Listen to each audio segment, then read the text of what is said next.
Johnny, obviously it's not just about picking a piece of software, is it?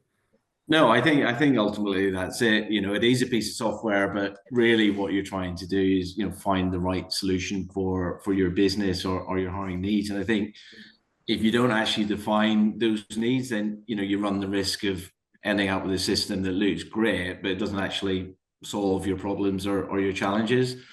So, I would encourage anybody looking at an ATS to, sort of think beyond talent acquisition and hiring necessarily, and just think about that sort of wider business strategy.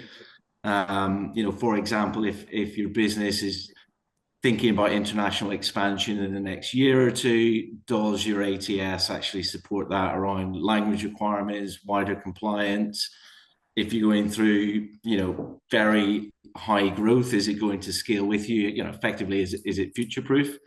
Um, and even industries, financial services, for example, is, there's a lot more compliance and regulatory requirements than a lot of other sectors or industries. But in reality, that's the way the world is moving, and there is a lot more compliance and regulation being put in, as we move forward. So, does that ATS system support that? Which, all of these things are outside of necessarily the software and hiring needs, and it's just a wider business thought.